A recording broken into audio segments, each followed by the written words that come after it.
Hello everyone, this is Joya Gibble and I'm going to talk about how to stabilize your energy if you are a highly sensitive person. So of course this video can be used by anybody. We're all sensitive to a certain extent or certain ways.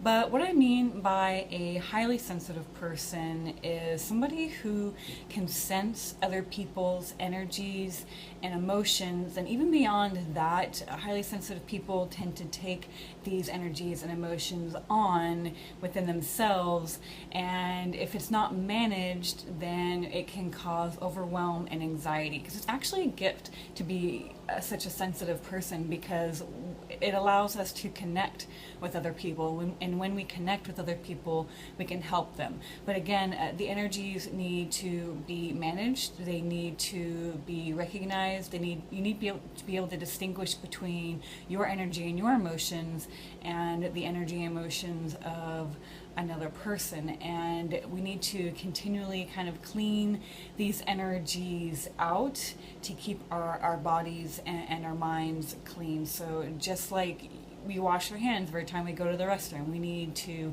periodically and consistently clean out our energy. So I'm going to go through an exercise here in a couple of minutes, but the first thing about stabilizing your energy is to be grounded. And so there's several different ways to do this, and what it really means is to be connected to the earth. So as much as we want to be spiritual, we need to be in our bodies in order to be able to do the work that we want to do here on earth.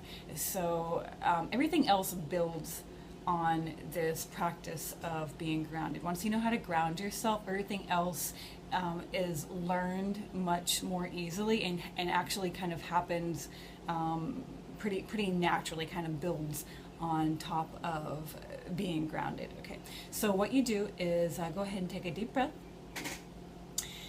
and then exhale. Set your feet on the floor, or you can cross your legs if you're sitting on the floor,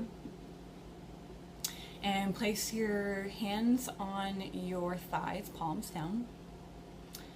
Straighten your back, pull your belly button in towards your spine, and then relax your shoulders. Take a deep inhale. Exhale.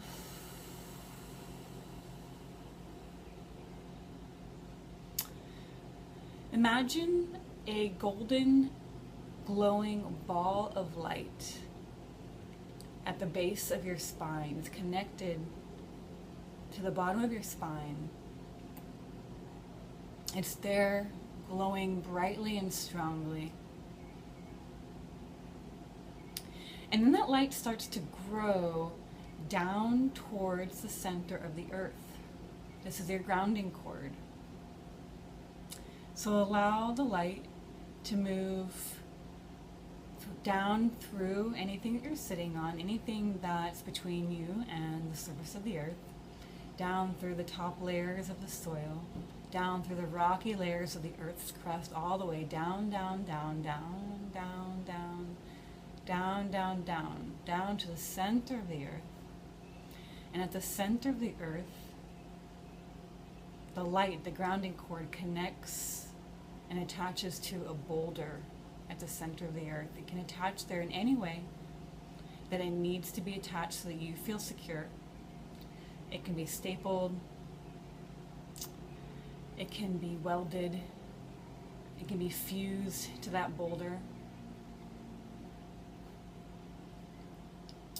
Now go ahead and give it a tug, make sure it's really attached to the boulder. And now give your grounding cord a tug up near the base of your spine, make sure it's still attached to the base of your spine. Now follow the grounding cord from top to bottom and bottom to top, and give it a tug, make sure it's connected all the way.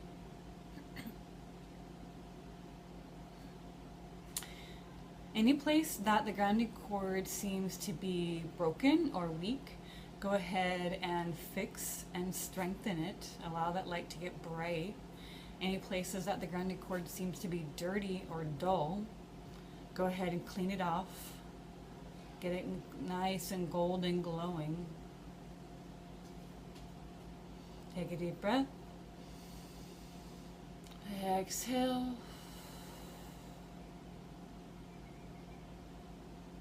Now imagine that your grounding cord doubles in size. The diameter gets twice as thick.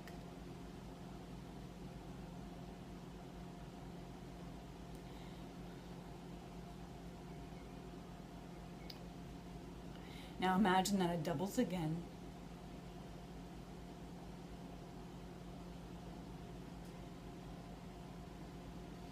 Keep breathing and just settle into the steadiness of being grounded.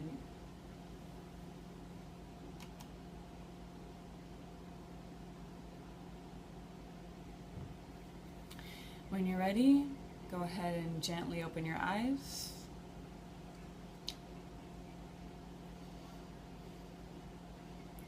Okay, so learning how to ground yourself will probably really only take you a few times to actually learn the technique. It might take you 5, maybe 10 minutes depending on how scatterbrained you're feeling, but once you start to practice it, you'll be able to do it in a matter of seconds.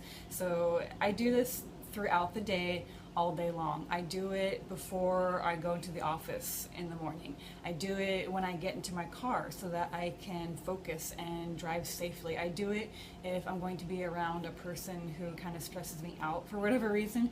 I do it before interviews or just before any or during any situation where I'm feeling scatterbrained or anxious or anything like that. It's just good, like I said, just constantly clean that out. And once you're grounded with that grounding cord connected to the earth, your body starts to naturally start flushing out any energies that either aren't yours or that maybe they're yours but they're just old energies that you don't want anymore. So you can do this consciously by acknowledging and then saying goodbye to the energy and go ahead and flushing it down, but it actually does it just naturally by itself too.